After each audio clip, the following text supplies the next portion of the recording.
গকুল আলিয়ে আপোনালোকক অৱগত কৰাই দিব। নমস্কাৰ সকলোকে জনাইছোঁ। তো এই নাৰী সংগঠন ৱাৰিয়ৰ্ছৰ যিখিনি লক্ষ্য আৰু উদ্দেশ্য আছিল বলৰাম সকলোখিনি দাঙি ধৰিছে ইতিমধ্যে আপোনালোকৰ ওচৰত, যে এই সংগঠনটোত আমি কিয় মানে একলগ হ'ব লাগে আৰু এই নাৰী সংগঠনটোৰ প্ৰয়োজন কি। চাওক, আমি পৃথিৱীত দুই লিংগৰ মানুহেই আছোঁ, পুৰুষ আৰু মহিলা।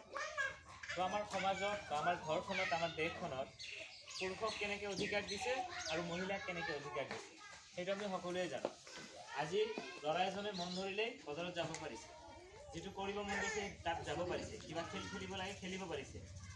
কিন্তু দেখা যায় যে আমাৰ সমাজৰ মানে বেছিভাগ মানুহৰে এনেকুৱা হয় যে নাৰীক সেই সুবিধাটো নিদিয়ে, মানে খেল ধেমালি কৰিব খুজিলে নিদিয়ে, ক'ৰবাত যাব খুজিলে নিদিয়ে। কিয় নিদিয়ে? কাৰণ আমাৰ সমাজত কিছুমান বেয়া মানুহো আছে। এই বেয়া মানুহৰ কাৰণে কিছুমান আমাৰ সমাজত কিছুমান ঘটিব নলগা ঘটনা কিছুমান ঘটি যায়। আজিকালি আমি নিউজ সকলোৱে চাই থাকোঁ, আপোনালোকেও চাই, ঘৰত টিভি চিভি আছে মানে চাব। কেতিয়াবা আমি এনেকুৱা খবৰ পাওঁ কি 12 বছৰ বয়সৰ মানে শিশু এটিকক কি কৰা হয়, ধৰ্ষণ কৰা হয়।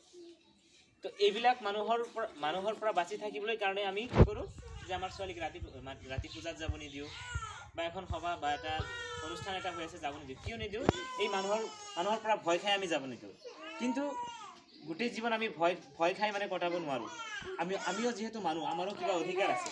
তো নাৰী সমাজে আমাৰ এই অধিকাৰবিলাক গম পাব লাগিব। মানে পুৰুষতকৈ আমি পিছুৱাই থাকিব নালাগিব। যেনেকুৱা পুৰুষক অধিকাৰ দিছে তেনেকুৱা নাৰীয়ে এনেকুৱা অধিকাৰ নিজে লৈ ল'ব লাগিব, আৰু নিজে অধিকাৰখিনি লৈ নিজে পাব লগা বস্তুখিনি লৈ ল'ব লাগিব। তো এই সংগঠনটোত মানে যিহেতু কোনো এটা কাম মানে আমি অকলে সমাধান কৰিব নোৱাৰোঁ। মানে আমাৰ অসমতে হওক, ভাৰতবৰ্ষতেই হওক, ই এটা বৃহৎ সমস্যা। তাৰমানে যেনেকুৱা ধৰক স্ত্ৰী আৰু স্বামী, যদি মানে স্বামী এটা ভুল কৰে, স্ত্ৰী যদি কিবা এটা কথা কয়, মাৰ খাব লাগিলে স্ত্ৰীয়ে মাৰ খায়।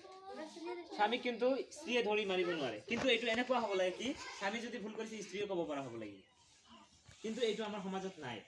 কিন্তু এইটো আচলতে থাকিব লাগে। এনেকুৱা ধৰণৰ বহুত প্ৰব্লেম আছে যিবিলাক নেকি আমাৰ নাৰীক সেৱা চকুৰে দেখা হয়।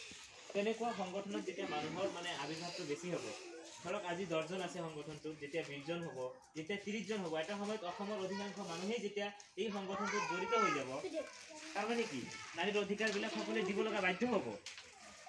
গতিকে ৱাৰিয়ৰ্ছ সংগঠনৰ পৰা মই আপোনালোকক আহ্বান জনাইছোঁ যে মানে যিমানে সম্ভৱপৰ হয় আপোনালোকে এই সংগঠনটোত যোগদান কৰক, আৰু মানে নিজৰ লগতে আপোনাৰ পৰিয়ালৰ অধিকাৰসমূহ জানি লওক, বুজি লওক, বা অধিকাৰৰ পৰা যাতে বঞ্চিত নাথাকে। এইখিনি কৈ